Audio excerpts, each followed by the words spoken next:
Happy afternoon, happy Sunday, working class, and fuck you to the MAGA leadership, and fuck you to all the MAGA sycophants that have voted for Donald Trump and put our country in this position in the first place, where now the whole world hates us and we're now the world pariah. If our popularity throughout the country was great in the first place, you made it worse, going after Greenland, Canada, Mexico. You name it, you went after it. Even though you promised not to go after everything. It was America first. Remember? No wars, no new wars. Especially not putting boots on the ground in Gaza. So, fuck you. And you know what? I'm going to believe in what American class people should believe in. And that's lower taxes for the middle class, healthcare for everyone in the middle class, because that is a right, not just something for the rich.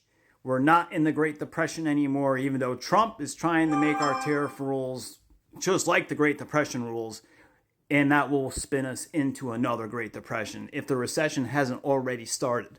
And this is something that I'm going to talk about that should be on all the news media outlets. And since Trump throws a million bad things every day at you, somehow this slips through the cracks. And not to mention, Elon Musk's one of his best friends owns this company, Coinbase.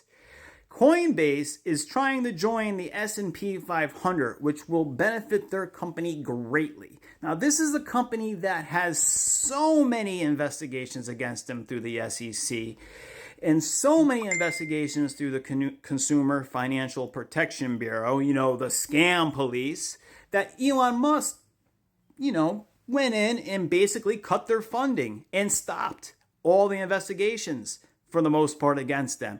And how do you feel, MAGA fans, about Eric Adams, the mayor of New York, a Democratic mayor of New York? How do you feel about him, where Trump just dropped the investigation on him as long as he doesn't say bad things about Mr. Trump? Can't say bad things about Donald. This is a slide into fascism. A slide into fascism against journalists. If they don't say something you don't like, they're now an enemy of the state, and most of their stuff are backed up with sources. But first, we're going to go to the Coinbase issue and how they're going to join the S&P 500. And well, first, MAGA, I really want to show you how corrupt your man really is. A Democratic mayor from his ex-state in New York has had his investigation dropped by Trump's DOJ just because he said a few nice words, maybe a few nice words over immigration. Boom, investigation dropped. Wouldn't you want to see him go down for his bribery, MAGA? Do you have any answers on that? Is he innocent? Is it misinformation? Furthermore, we'd like to really talk about is what happened with Coinbase and the S&P 500. Now, great news for Coinbase for joining the S&P 500, because that will make their demand and their stock prices really rise. Unfortunately, Coinbase has had some issues. Now, one of the first things Doge did was, other than going to the Treasury, they actually went into the Consumer Financial Protection Bureau. And I got to sit down for this because it's so blatant. For them to join the S&P 500, they've had some issues. So Doge went in and basically made it so the SEC and the Consumer Financial Protection Bureau cannot investigate them anymore. This way, Mark Andreessen and all the other owners of Coinbase, as they join the S&P 500, they're going to add on additional owners.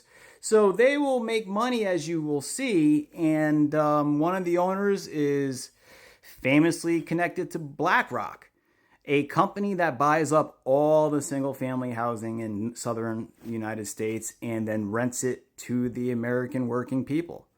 I will show you some more videos. Hold on a second. Well, Mark Andreessen, this human vacuum cleaner for the middle class, because all he does is suck up our wealth, makes a pretty good analogy, right?